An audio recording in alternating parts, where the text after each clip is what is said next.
میں گھر میں داخل ہوا تو دیکھا میری بیوی میرے چھوٹے بچے کے چھوٹے سے بستر پر اس طرح لیٹی تھی۔ میں نے کہا کہ اگر آرام کرنا ہے تو اپنے بستر پر لیٹ جاتی، یہاں تو اور بھی تھک جاؤ گی۔ میری بیوی اٹھ کر بیٹھ گئی۔ میں نے دیکھا تو وہ رو رہی تھی۔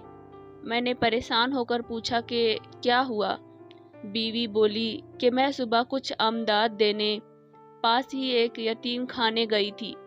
میں نے دیکھا کہ چھوٹے چھوٹے سے بچے جو ابھی چند مہینوں کے تھے اپنے اپنے بستر پر چپ چاپ تمیز سے لیٹے ہوئے تھے۔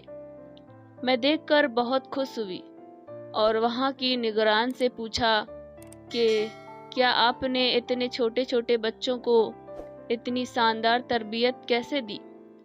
میرا بھی ایک چھوٹا بچہ ہے، مجھے بھی مشورہ دیں۔ مجھے جھنجھوڑ کر رکھ دیا۔ نگران خاتون بولی کہ میں دعا کروں گی کہ آپ کا بچہ کبھی تمیز دار نہ ہو اور اللہ اس کے لیے آپ میاں بیوی کو سلامت رکھے۔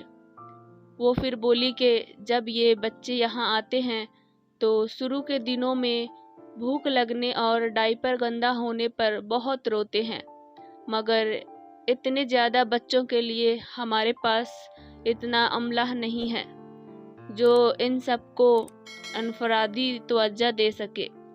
ہم انہیں رونے دیتے ہیں، کچھ ہی دنوں میں انہیں عادت ہو جاتی ہے۔ جب وہ یہ بات سمجھ لیتے ہیں تو ان کا رونا کم ہو کر بالکل ختم ہو جاتا ہے۔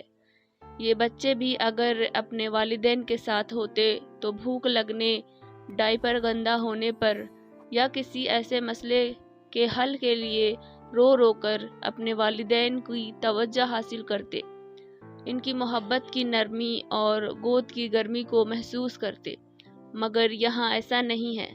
ہم خود بہت مجبور ہیں، اس لیے میری بیوی جب سے وہاں سے آئی اپنے بچے کے ساتھ لگی پڑی رہتی ہے۔